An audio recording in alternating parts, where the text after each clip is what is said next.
بسم الله الرحمن الرحیم. یه لپتاپ برام اومده، مشتری میگه روشن نمیشه. بریم تست کنیم ببینیم آیا دستگاه مشکلش چیه و بعد شروع کنیم به ایجابی کردن.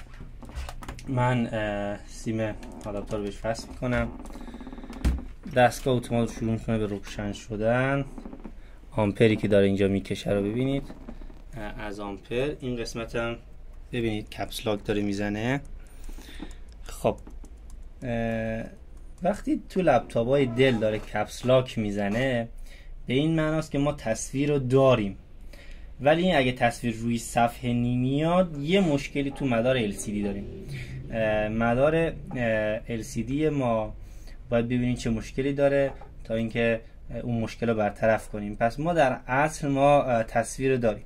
حالا این میتونه مشکل از کجا باشه؟ قبل از اینکه ما بریم دستگاه رو باز کنیم، ممکن از خود LCD باشه، ممکن از فلت LCD باشه، ممکن از کانکتورها باشه، ممکن از گرافیک باشه. بریم دستگاه رو باز کنیم ببینیم مشکل از کجاست.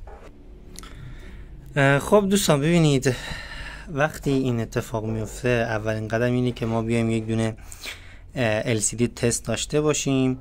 LCD تست رو دستگاه بذاریم. من فریم دور اینو یا فریم دور LCD رو باز کردم.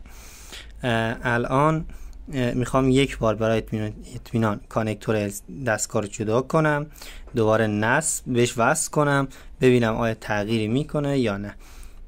خب بریم یک بار فلت رو بکشیم، دوباره بزنیم ببینیم آیا تصویر میاد یا نه.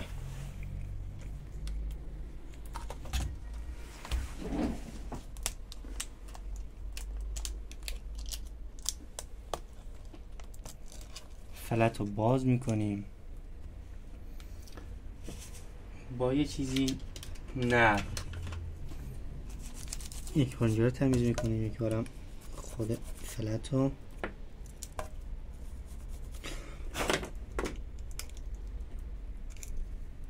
حالا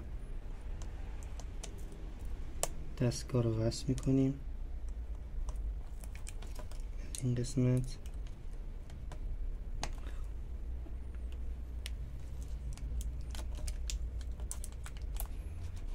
میذاریم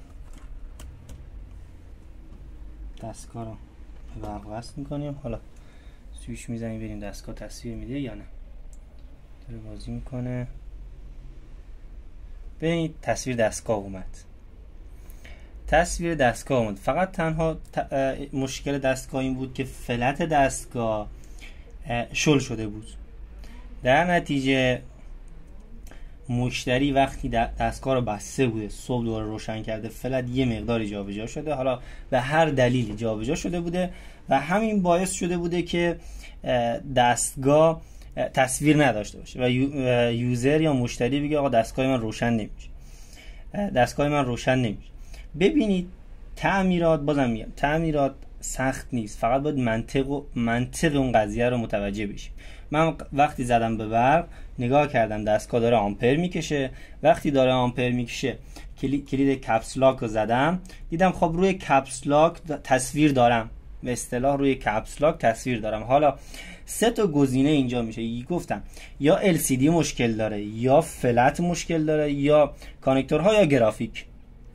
ببینید این سه مشکل شایعه. ممکن البته مشکلات دیگه میتونه باشه، میتونه بایوس باشه، میتونه رم حتی در این قضیه دخیل باشه، ولی وقتی من کپس لاک رو دارم رم نمیتونه دخیل باشه، بایوس میتونه دخیل باشه، رم نمیتونه، چون تصویر رو من دارم. بیشترین مشکلات همین مواقع، یعنی وقتی مشتری میاد همینه، با یک کلیر سیموس، با یک کار خیلی ساده مشکل حل میشه. نیاز نیست ما آژ فیل بشکنیم، فقط باید منطق یک دستگاه، منطق اون برند رو درک کنیم تا بتونیم یک مشکل رو حل کنیم. ممنون از اینکه با ما بودین.